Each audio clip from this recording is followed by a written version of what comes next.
가끔은 이런 생각이 들 때가 있습니다. 믿지 않는 사람들은 저렇게 잘 사는데 나는 왜 이렇게 힘들까?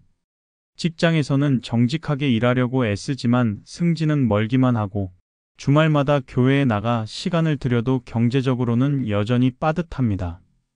하나님을 믿고 따르는데도 인생이 점점 더 버거워지는 느낌이 듭니다. 이런 생각이 반복되다 보면 문득 마음속에 질문이 떠오릅니다. 내가 뭔가 잘못된 길을 가고 있는 건 아닐까? 혹은 하나님은 왜 믿는 나에게는 더 많은 고난을 주시는 걸까? 한 성도는 이렇게 고백했습니다. 직장 동료들은 교회도 안 다니고 신앙 얘기만 꺼내도 비웃어요. 그런데 연봉은 나보다 훨씬 많고 여유롭게 해외여행 다니고 가정도 평안해 보여요. 그런 모습을 볼 때마다 나는 도대체 뭐 하고 있나 싶더라고요. 또 어떤 자매는 눈물을 흘리며 말했습니다. 하나님을 믿는다고 해서 삶이 더 쉬워지는 건 아니더라고요. 오히려 신앙 때문에 포기해야 하는 것도 많고 가끔은 너무 외로워요. 나는 왜 이렇게 버겁게 살아야 하나 싶을 때 기도조차 잘 안 나와요. 이 고백들은 결코 특별한 이야기가 아닙니다. 우리 모두 마음 한구석에 이런 질문을 품고 살아갑니다. 믿음이 있다고 해서 이 땅에서의 삶이 자동으로 평탄해지는 것은 아닙니다. 때로는 더 많은 질문과 더 깊은 외로움을 견뎌야 할 때도 있습니다. 오늘 우리는 이 질문을 가지고 하나님 앞에 서 보려고 합니다. 믿지 않는 사람들은 복을 누리는 것 같은데 하나님을 믿는 나는 왜 이렇게 힘든 걸까요? 이 질문에 대한 하나님의 마음은 무엇일까요? 지금부터 그 깊은 대화를 시작해 보겠습니다. 믿음이 약해진 우리가 이런 고민을 할 때 성경은 그저 믿음이 없어서 그래 하고 몰아세우지 않습니다. 오히려 수천 년 전에도 같은 질문을 했던 이들이 있었다고 말해줍니다. 그중 대표적인 사람이 시편 73편의 저자 아삽입니다. 아삽은 레위 지파로서 성전에서 찬양을 맡았던 사람입니다. 하나님을 예배하고 섬기는 삶을 살았던 그도 어느 날 이렇게 고백합니다. 나는 거의 넘어질 뻔하였고 미끄러질 뻔하였으니 이는 악인의 형통함을 보고 오만한 자를 질투하였음이로다. 시편 73장 2절에서 3절. 그는 정직하게 말합니다. 나는 하나님을 섬기는데 왜 나는 고생하고 하나님을 무시하는 자들은 잘 살고 부유합니까? 이 질문은 단지 불만이 아니라 믿는 자로서의 혼란과 상처가 그대로 묻어있는 탄식입니다. 아삽은 악인들이 고통도 없이 살고 죽을 때도 평안하며 오히려 사람들에게 부러움을 받는 것을 보며 큰 혼란에 빠졌습니다.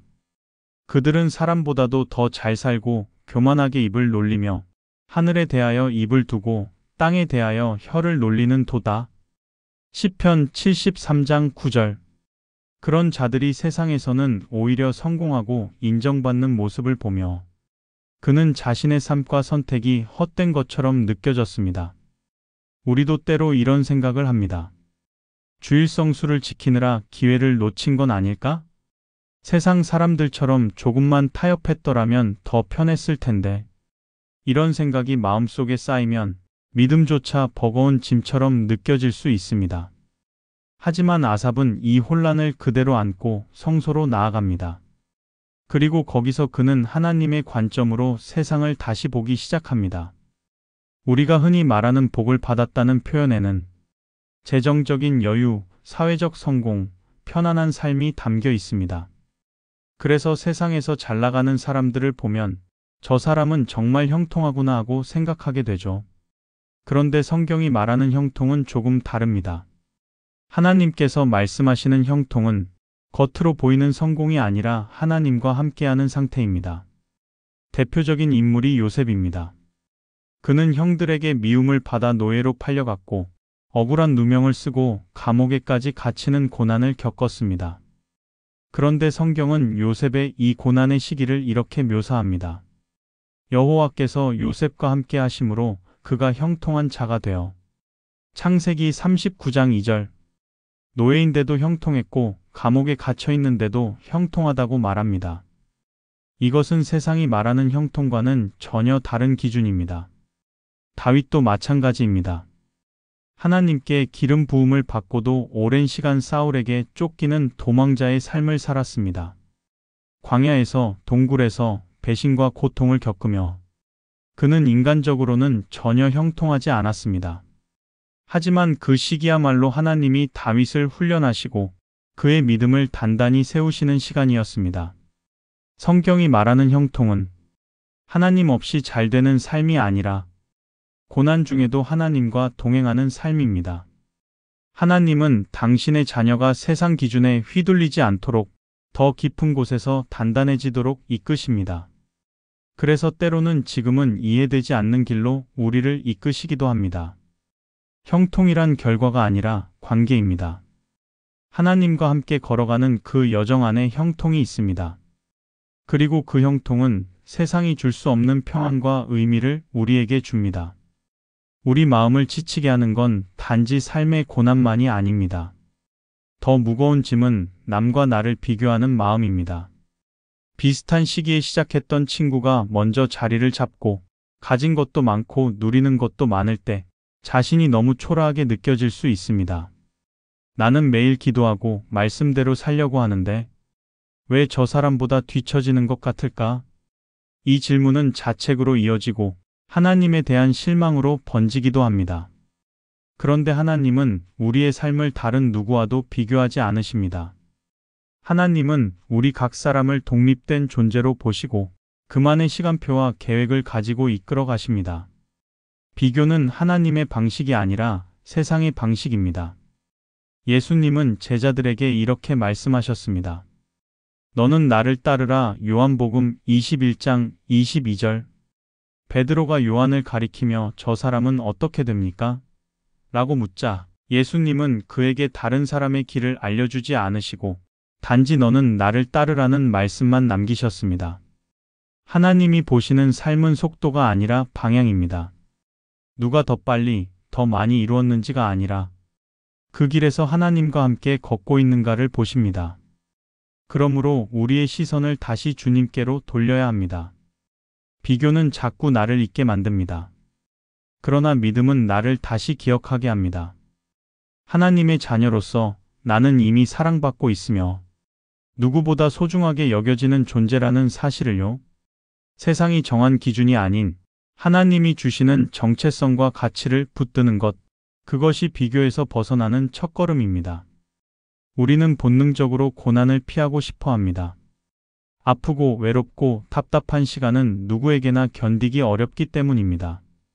그러나 성경은 고난을 단지 피해야 할 대상이 아니라 하나님의 손길이 머무는 현장으로 설명합니다. 바울은 로마서에서 이렇게 고백합니다. 다만 이뿐 아니라 우리가 환난 중에도 즐거워하나니 이는 환난은 인내를, 인내는 연단을, 연단은 소망을 이루는 줄 알미로다. 로마서 5장 3절에서 4절.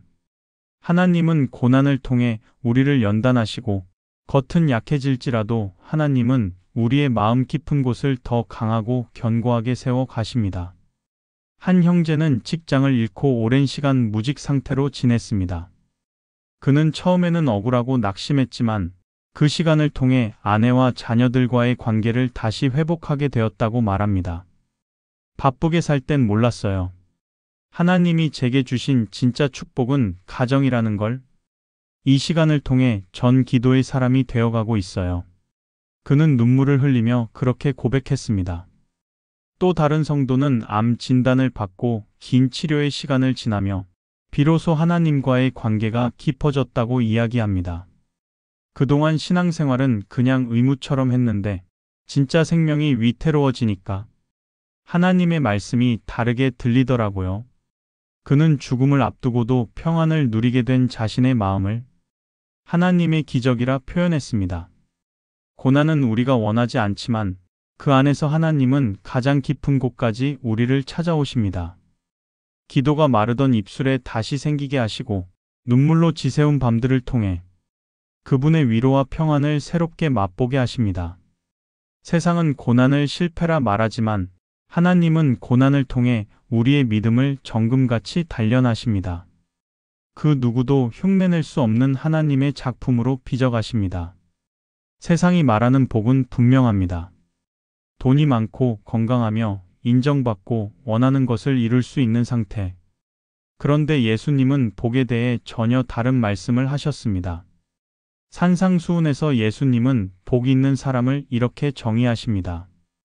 심령이 가난한 자는 복이 있나니 천국이 그들의 것임이요.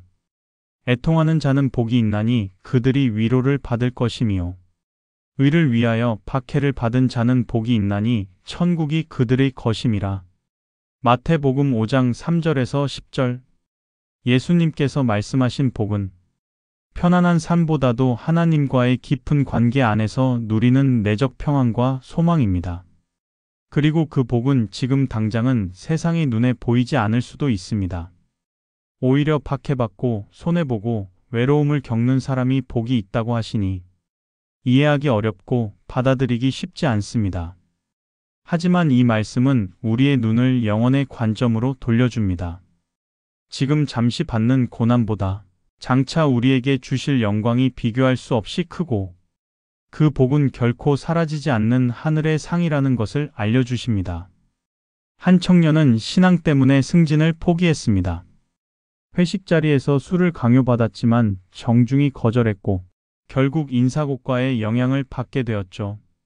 그는 처음엔 억울하고 후회도 되었다고 합니다. 하지만 어느 날 말씀을 묵상하다가 하늘의 상이 너희 것임이라는 이 구절을 마주하고 그제서야 참된 복이 무엇인지 깨달았다고 합니다. 하나님 앞에서 부끄럽지 않은 선택, 그게 제 인생 최고의 복이라는 걸 알게 됐어요. 하나님은 당신의 자녀들에게 지금은 감춰진 복을 준비해 두셨습니다. 그것은 영원히 변하지 않고 누구도 빼앗을 수 없는 복입니다. 우리가 잊지 말아야 할 것은 하나님은 반드시 기억하시는 분이시며 그분 안에 있는 복은 결코 헛되지 않다는 사실입니다. 오늘 우리는 마음 깊이 품고 있던 질문 하나를 꺼내어 하나님의 말씀 앞에 함께 앉아보았습니다. 믿지 않는 사람들은 잘만 사는 것 같은데 하나님을 믿는 나는 왜 이렇게 힘들까요?